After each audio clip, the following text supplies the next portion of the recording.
Bonjour à tous et soyez les bienvenus à ce cours. Aujourd'hui, nous allons voir comment créer un circuit électrique avec Revit. Question. Pourquoi créer un circuit électrique avec Revit? Pourquoi ne pas utiliser les bonnes vieilles méthodes qui ont fait leurs preuves et qui continuent à le faire? Elles ne sont pas mauvaises, au contraire, elles sont même très efficaces. On implante un plan sur AutoCAD,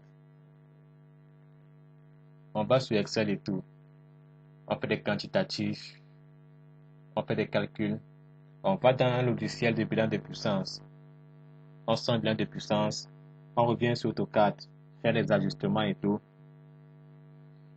Eh bien, la réponse elle est toute simple. Revit permet de faire toutes ces opérations en 3 fois moins de temps. C'est aussi simple que ça. En plus, avec Revit, on peut faire un bilan de puissance vraiment réel et difficilement contestable. Parce qu'on a cette option également de mettre au niveau des appareils les différents coefficients de simultanéité, d'utilisation et autres. On peut le faire avec Revit. Une fois qu'on implante cela, Revit fait un calcul en temps réel et nous reçoit un bilan de puissance clair. Ça, c'est l'un des gros avantages de Revit. Une fois que ce calcul est fait, on peut procéder à un export vers Caneco si on a les plugins où on reçoit un quantitatif et on va également faire un bilan de puissance propre dans un logiciel agréé et on envoie tout ça au bureau de contrôle pour qu'il valide. Ça, c'est l'un des avantages de Revit. Une fois que l'on a compris la nécessité ou bien l'importance qu'il peut avoir de faire un bilan, de créer des circuits dans Revit, passons maintenant à la phase de création. Donc, nous allons créer un circuit dans ce local qui est un local cuisine. Mais avant de créer le circuit, faisons une petite vérification. Ça, c'est également l'un des gros avantages que Revit a. Vous voyez qu'ici, dans cette pièce, en fait, on a un éclairage moyen de 142 lux. Or, selon la norme, il faut au moins 300. Ça veut déjà dire que les deux lumières-ci ne suffisent pas à éclairer cette cuisine. Donc, soit on prend des luminaires qui ont un éclairement plus grand, soit on augmente le nombre de luminaires. Bon, on opte pour la seconde option.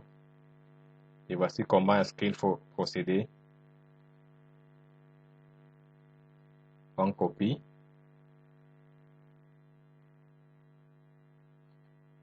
C'est pareil qu'AutoCAD cette procédure-là. C'est pour ça qu'en principe, si quelqu'un sait utiliser AutoCAD, il n'y a pas de raison qu'il ne sache pas également utiliser Revit.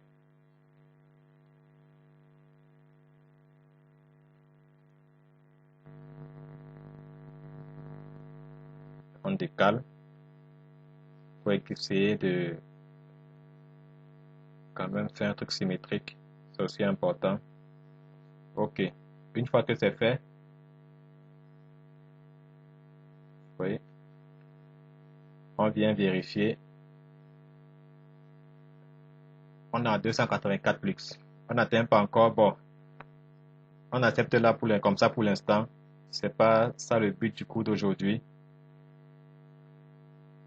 Maintenant, on peut créer les circuits électriques. Petit rappel, selon la norme française NFC 1500, un circuit électrique d'éclairage doit être constitué de 8 points lumineux. Donc, là, on a 4. Bon, on va créer ce circuit avec ces 4 points lumineux.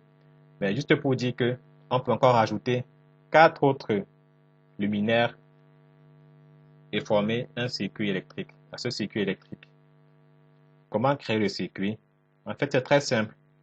Revit a vraiment simplifié beaucoup de choses.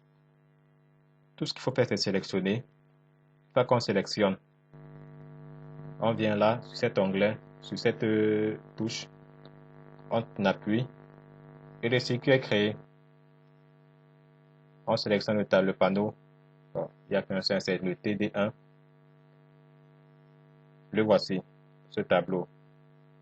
Le nom du circuit également. Il crée un nom automatiquement, mais on peut changer le nom.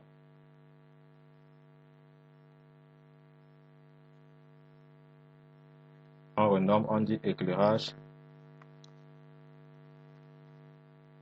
cuisine.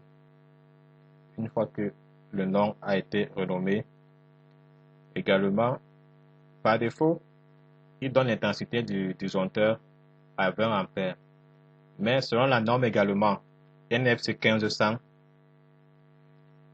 l'éclairage c'est 10 ampères, 8 points lumineux, un disjoncteur de 10 ampères et une section de câble de 1,5 mm, 3 x 1,5 mm carré. On vérifie, vous voyez qu'il a ressorti les différentes charges du haut circuit. Tout ça, il calcule automatiquement. La longueur de câble, 14 mètres. Le type de câble, le U1000 R22, c'est modifiable. 1,5 comme on a dit, le câble 1,5. Au total, on a 168 VA de connectés. OK. Une fois que c'est fait, on revient là. Comme ça. Modifier le circuit. Ajouter au circuit l'interrupteur. On valide. Vous voyez que voici notre circuit qui a été créé. Et maintenant, on peut passer à la phase des câbles. On rajoute les câbles comme ceci. Comme ceci. Si vous avez des questions, n'hésitez surtout pas à m'interpeller. Je me ferai un plaisir d'y répondre. OK. Donc, voici notre circuit qui a été créé. Lors de la prochaine leçon, on va voir comment prendre ce plan et faire de ce plan un plan d'exécution pour le chantier. Donc, annotez ce plan de façon à ce que le chantier, lorsqu'il a ce plan, qu'il puisse le réaliser sans souci. Ça, c'est ce que nous allons voir lors de la prochaine leçon.